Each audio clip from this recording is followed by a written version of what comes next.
నైరుతి రుతుపవనాల ప్రభావంతో 2 రోజులుగా కురుస్తున్న వర్షానికి కడపలోని ఆర్టీసీ బస్టాండ్ గ్యారేజీ ప్రాంగణమంతా చెరువును తలపిస్తోంది. బస్సులు పార్కింగ్ చేసే చోట మోకాళ్ల లోతు వర్షపు నీరు నిలిచిపోవడంతో ప్రయాణికులు తీవ్ర ఇబ్బందులు పడ్డారు. ప్రాంగణంలో చేరిన వర్షపు నీరు బయటకు వెళ్లేందుకు మార్గం లేకపోవడంతో ఇక్కడే నిలిచిపోతున్నాయని ప్రయాణికులు వాపోయారు. చేసేదేమీ లేక ఆ నీళ్లలోనే రాకపోకలు సాగించాల్సి వస్తోందని ఆవేదన వ్యక్తం చేశారు. వర్షం పడిన ప్రతిసారి బస్టాండ్లోని గ్యారేజీ చెరువులా మారుతోందని కార్మికులు పేర్కొన్నారు.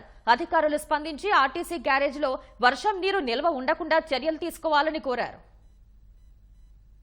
కడప ఆర్టీసీ బస్టాండ్లు దారుణం పరిస్థితి. ఎప్పుడూ లేని విధంగా నీళ్లు జనాలు తిరిగేదానికి లేకుండా మోకాళ్ళ లోతు నీళ్లు ఉన్నాయి. బస్సులు కానివ్వండి, బైకులు కానివ్వండి, సైకిళ్ళు కానివ్వండి, ఏదైనా కానివ్వండి, పోయేదానికి ఛాన్స్ లేకుండా ఎన్ని నీళ్లు ఉన్నాయి చూసారా? ప్రభుత్వం ఏం చేస్తుంది? ఇది ఎంత అరికట్టేదానికి లేకుండా ప్రయాణికులు ఏ విధంగా నీకు ఇంకా జర్నీ చేస్తారా? ఆ విధంగా ఉంటే కొన్ని సంవత్సరాలుగా ఈ వాటర్ ఇట్లే వర్షం వచ్చినప్పుడల్లా ఇట్లే వస్తూ ఉంటుంది.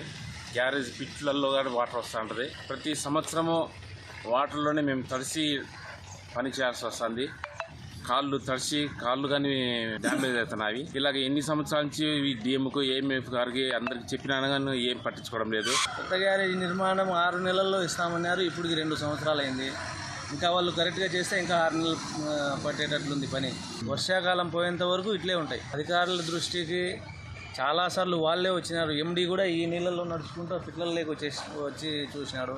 అయినా ఇట్లే ఉంది.